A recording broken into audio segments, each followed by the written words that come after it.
السلام عليكم ورحمة الله وبركاته. الحمد لله. الحمد لله الذي نحمده ونستعينه ونستغفره ونؤمن به ونتوكل عليه أما بعد.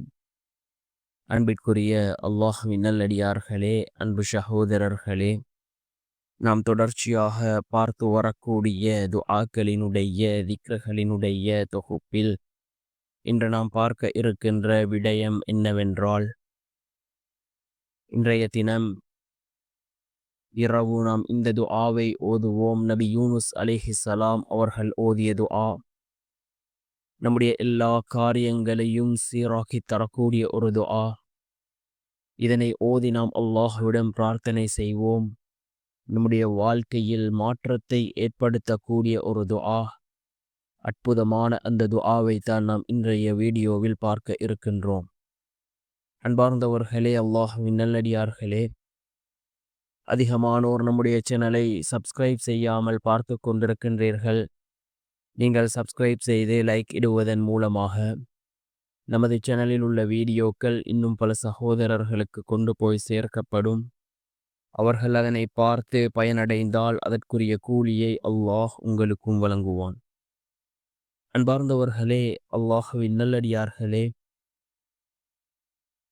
நபி யூனுஸ் அலைஹிஸ்ஸலாம் அவர்கள் அல்லாஹ்விடம் கேட்ட ஒரு துஆ. அல்லாஹ் தன்னுடைய குர்ஆனிலே இந்த துஆவை குறிப்பிடுகின்றான்.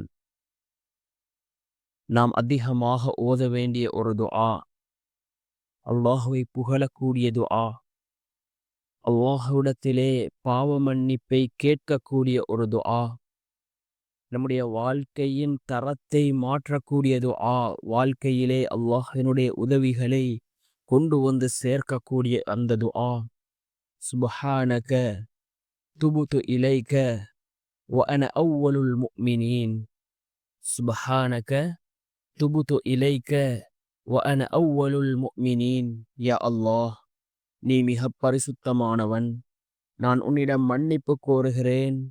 மேலும் உன்னை விசுவாசிப்போரில் நான் முதன்மையானவன் என்று பொருள்படக்கூடிய இந்த துஆவை நபி யூனுஸ் அலைஹிஸ்ஸலாம் அவர்கள் ஓதியிருக்கிறார்கள். அல்லாஹ் தன்னுடைய குர்ஆனிலே இந்த துஆவை குறிப்பிடுகின்றான். நாமும் இந்த துஆவை ஒவ்வொரு ஃபர்தான தொழுகைகளுக்கு பின்னாலும் ஓதுவோம். ஏனென்றால் ஃபர்தான தொழுகைகளுக்கு பின்னால் கேட்கப்படக்கூடிய துஆக்கள் அல்லாஹ்விடத்திலே கபூலாகும் என்று கூறினார்கள் அருமை நாயகம் ஸல்லல்லாஹு அலைஹி வஸல்லம் அவர்கள். இந்த துஆவை ஓதி நாம் அல்லாஹ்விடம் பிரார்த்தனை செய்வோம்.